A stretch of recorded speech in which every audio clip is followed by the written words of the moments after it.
Next heading डालेंगे significant of negative and positive sign.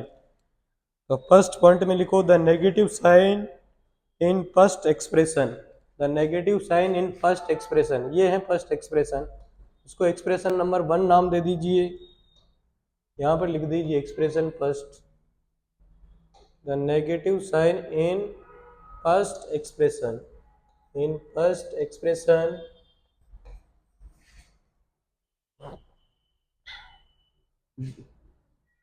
does not means that the does not means that the does not means that the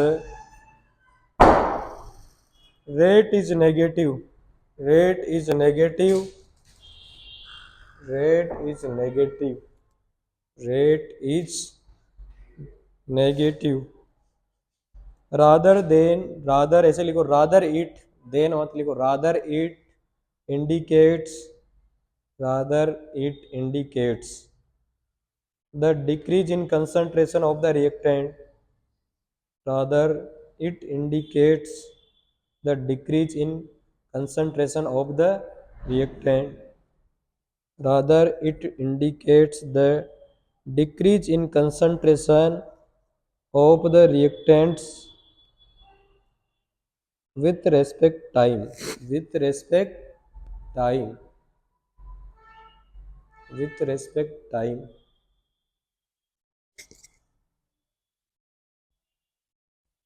आ गया समझ में? इसका meaning क्या हो गया? इसका मतलब ये हो गया कि रीड जो नेगेटिव साइन का मीनिंग ये नहीं है रेट नेगेटिव है, बट इसका मीनिंग ये है कि टाइम के अकॉर्डिंग रिएक्टेंट की कंसंट्रेशन डिक्रीज हो रही है। आ गया ना? तो नए पैराग्राफ में भी लिख लीजिए सिंस द रेट, इसी के बारे में लिखा रहा हूं मैं, since the rate of reaction of A positive quantity, since the rate of reaction of a positive quantity, of a positive quantity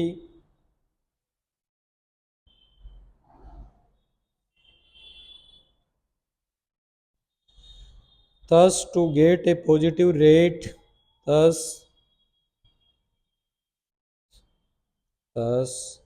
to get a positive rate we put a negative, we put a negative in the rate of expression, in the rate of expression, in the rate of expression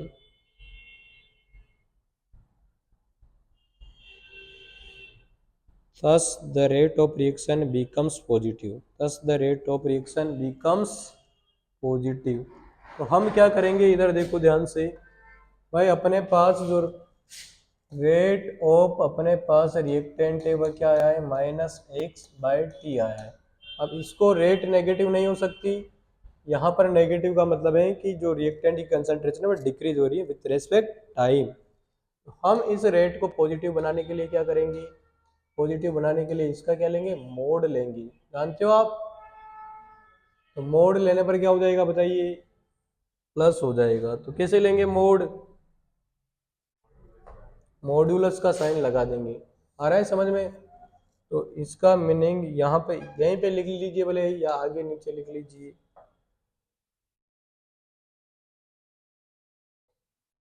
तो क्या हो जाएगा यहाँ पर? Mode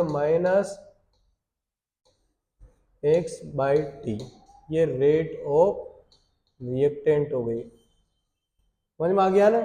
ये इसके नीचे लिख लीजिए क्योंकि पॉजिटिव में होगी रेट।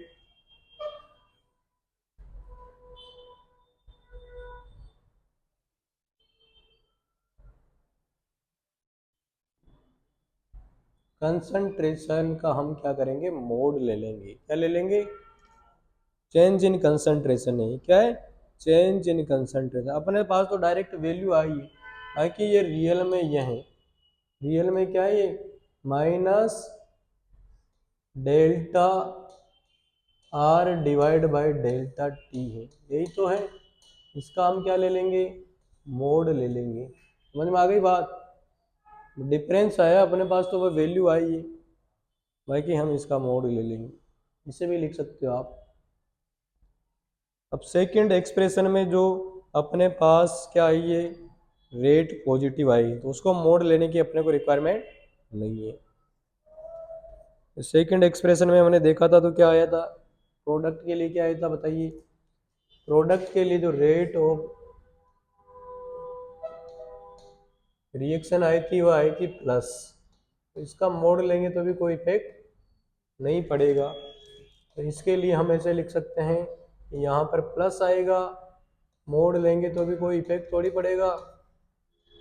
अरे मोड लो या नहीं मत लो, कोई दिक्कत नहीं है, नहीं ले तो ये अच्छा है, हाँ ले लेंगे तो भी कुछ नो इफेक्ट, ये लिखेंगे। समझ में आ रही बात?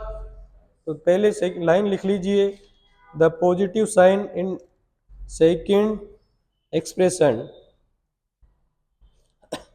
The positive sign in second expression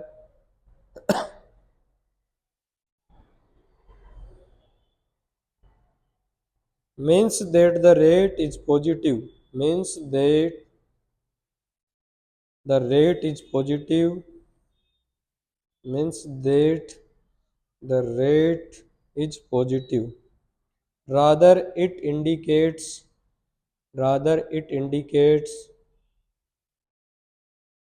the increase in concentration of the product, rather it indicates the increase in concentration of product,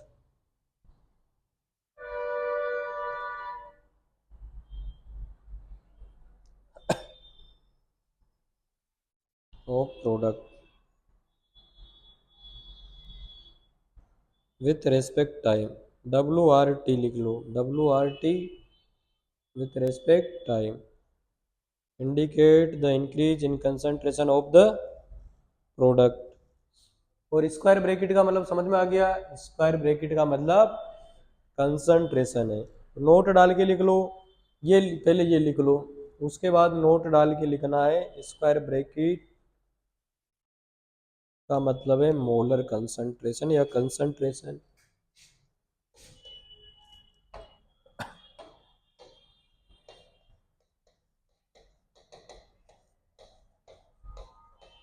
square bracket indicate the molar concentration,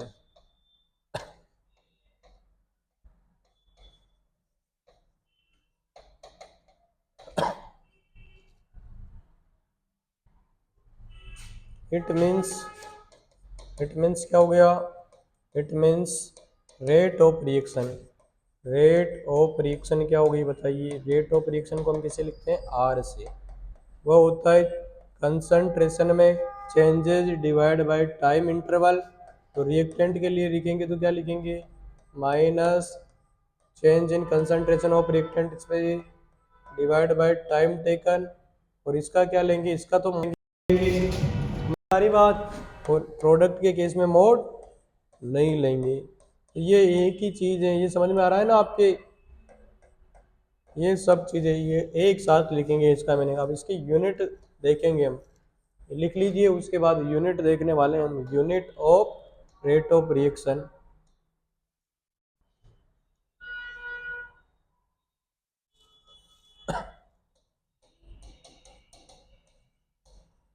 unit of rate of reaction, rate of reaction क्या होती है, rate of reaction ऊपर आएगा concentration, concentration में change आएगा तो भी concentration ही आएगी, और डिवाइड टाइम। कंसंट्रेशन की यूनिट क्या होती है, कंसंट्रेशन इक्वल्स टू होता है एन अपॉन बी। तो कंसंट्रेशन को हम लिख देंगे मोल, और नीचे वॉल्यूम को क्या लिख देंगे, लीटर, और टाइम को, तो यूनिट क्या हो जाएगी, मोल, ऊपर जाएगा तो लीटर इनवर्स है, ये रेट ऑफ रिएक्शन की यूनिट है। समझ में आ गई बात? अब बहुत सारी किताबों में ऐसे भी आएगा, मोल पर लीटर को क्या बोलते हैं, मोलेरिटी बोलते हैं या नहीं बोलते हैं, तो molarity second inverse, molarity into metre inverse, molarity into hour inverse, कुछ भी हो सकता है। बाकी कुछ नहीं दे रखा है तो ये लिखना है। बाकी और ऑप्शन में हो तो और भी टिक करने हैं, और भी कंसंट्रेशन की यूनिटें हैं, तो unit of rate of reaction लिख लीजिए।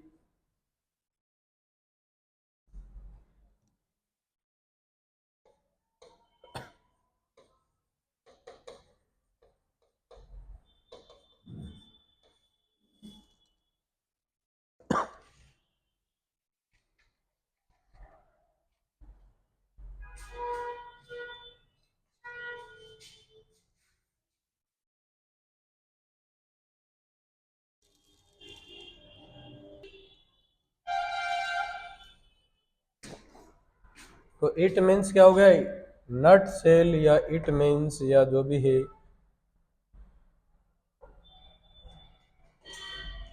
इन शॉर्ट या ऐसे लिख लो इन शॉर्ट, शॉर्ट्स में हम बोल सकते हैं कि rate of reaction equals to change in concentration, change in concentration of reactants divide by time taken equal change in concentration of product divide by time taken. कोई भी एक रिएक्शन लिख लो, ऐसे लिख लो आप, तो आर से पी, आर इक्वल्स टू क्या हो जाएगा, यहाँ पर आर इक्वल्स टू हो जाएगा अपने पास, रिएक्टेंट के लिए लिखेंगे तो minus delta R divide by delta T. Rate में पॉजिटिव लिखना है, बाकी तो ऐसे लिखना है, और इसके लिए प्रोडक्ट के लिए ऐसे लिखेंगे। पॉजिटिव पहले आएगा या बाद में आएगा, कभी भी लगा दें, कभी भी कैसे लगा दें, हाँ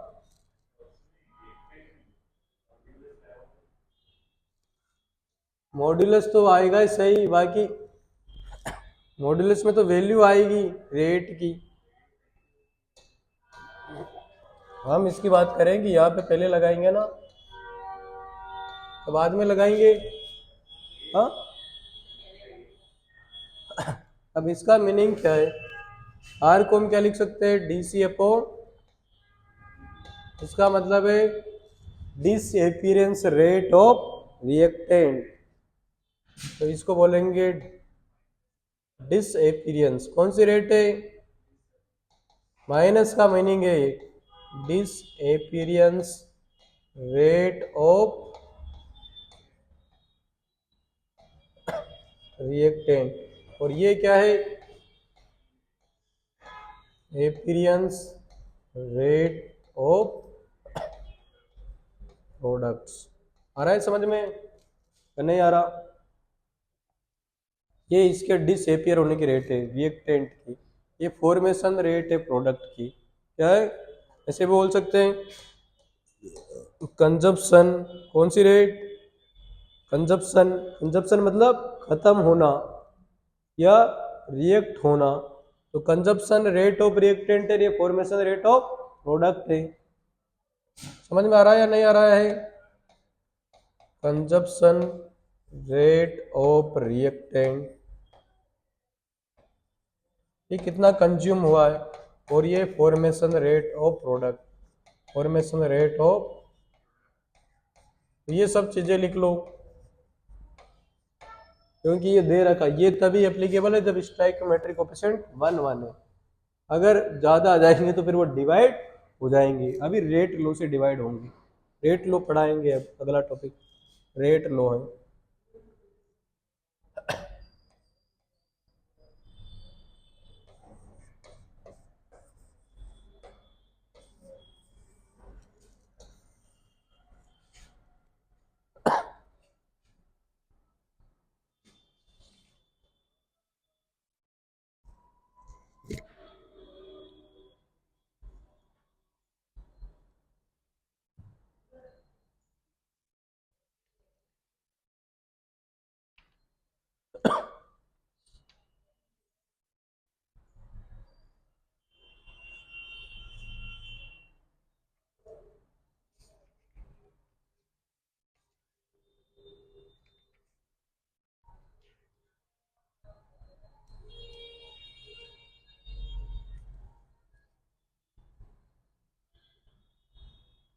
ये समझ में आ रहा है ना आपको? इसका मीनिंग भी समझ में आना चाहिए सभी चीज़ों का।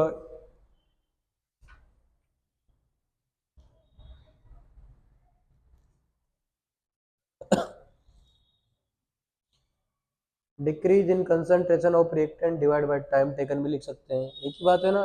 Decrease in concentration of reactant divide by time taken.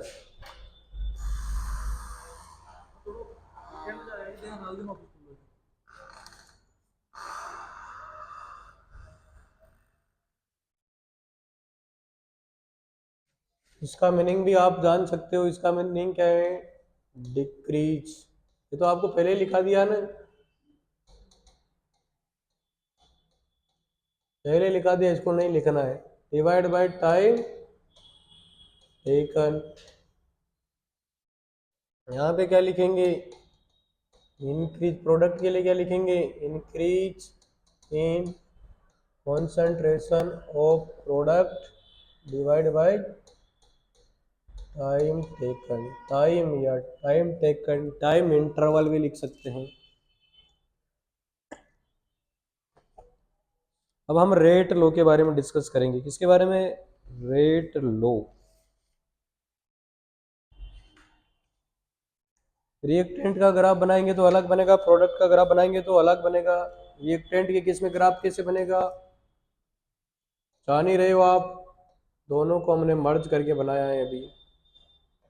Reactant के केस में ग्राफ ऐसे बनेगा,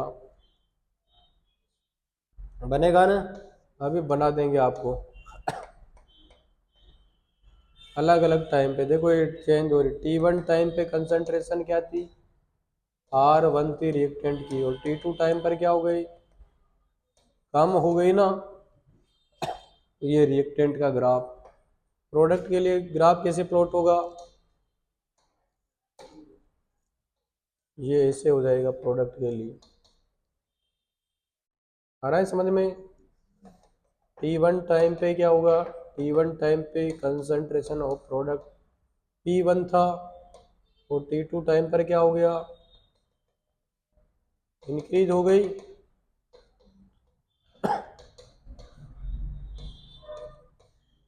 ऐसे भी आप बना सकते हो इनिशियल में समझने के लिए। अभी अलग अलग रेट पढ़ाएंगे तब और अच्छे से बताएंगे। कंसंट्रेशन है इधर, और इधर टाइम है। टाइम हमेशा सेकंड में होगा, और कंसंट्रेशन मोल पर लीटर में होगी। आ रहा है ना समझ में? तो लिख लो ये सब चीज़ें। मोल पर लीटर या मोल इंटू लीटर इनवर्स।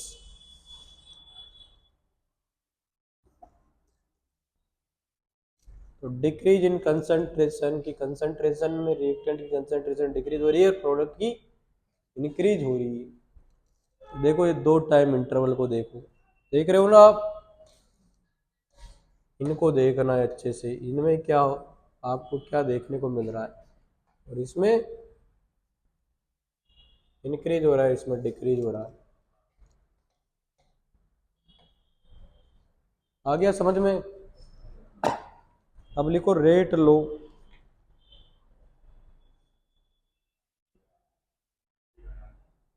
हाँ बना लो, अलग अलग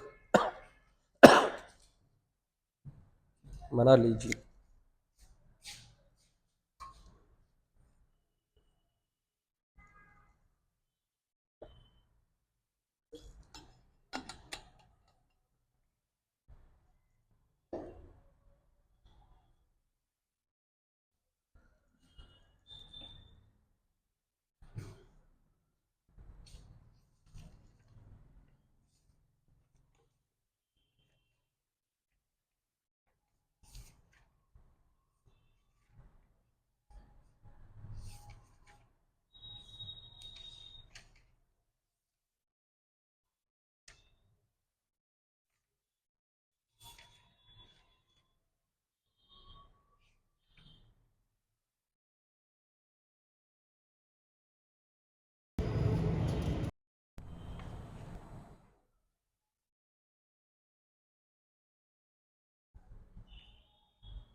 हो गया, समझ में आ गया। उसके बाद लिखो आगे, नेक्स्ट टॉपिक टॉपिक है रेट लो।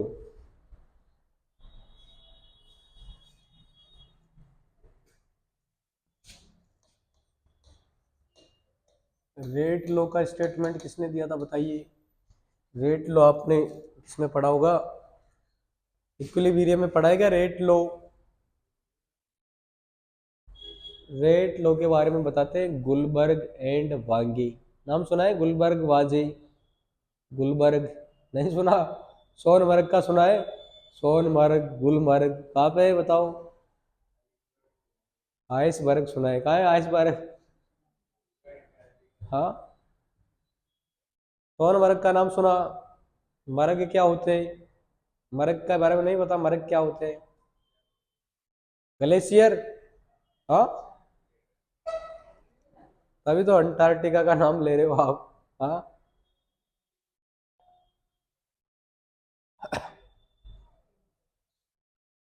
तो ये जो स्टेटमेंट देने वाले साइंटिस्ट थे, दो साइंटिस्ट थे, Guldberg and Wahge.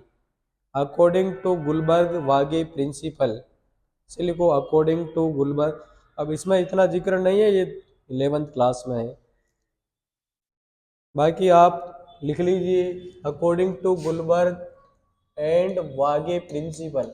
Gulberg and Waage, spelling लिखनी आती है गुलबर्ग एंड वागे की। वागे लिख दो ना, WAGGE, कुछ भी लिख दो, आपकी जो इच्छा है देख लेना आप। According to Guldberg Waage principle, the rate of a chemical reaction, the rate of a chemical reaction, the rate of a chemical reaction is directly proportional to, is directly proportional to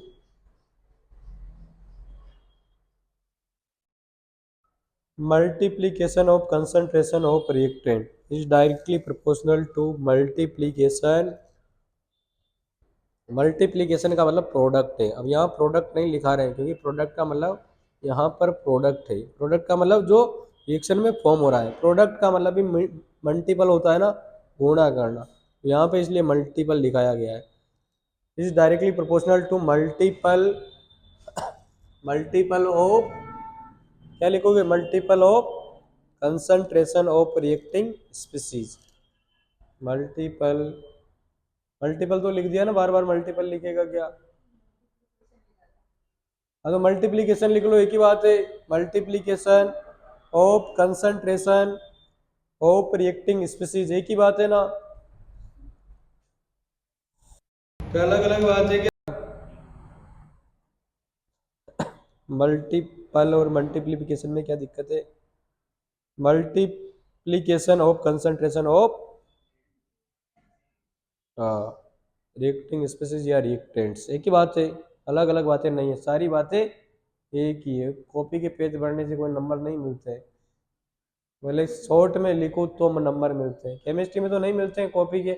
तुम 40 page भराएंगे फिर भी fail हो जाते हैं बच्चे, chemistry में तो 11-12 से पेज भरते ही नहीं है।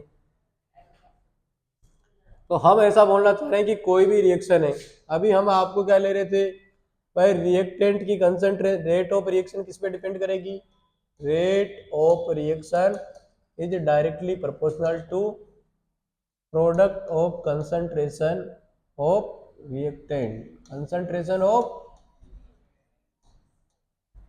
रिएक्टेंट। अगर रिएक्टेंट एक होगा तो एक, दूसरा होगा तो दूसरा रिएक्टेंट, तो reactant one and concentration of reactant two, ये समझ में आ रहा है। अब यहाँ पर रिएक्टेंट कितने बताओ, दो है, तो यहाँ पर हम रेट ऑफ रिएक्शन लिखेंगे तो क्या लिखेंगे, rate of reaction is directly proportional to reactant कौन कौन से हैं, ए एंड बी, इनका मल्टीप्लीकेशन होगा। मल्टीप्लीकेशन का मतलब है प्रोडक्ट, इसकी कंसंट्रेशन पे भी डिपेंड करेगी, इसकी पे भी, बी के भी डिपेंड करेगी। कंसंट्रेशन ज्यादा होगी इनिशियल में तो रेट भी ज्यादा होगी, कंसंट्रेशन कम होगी तो रेट भी।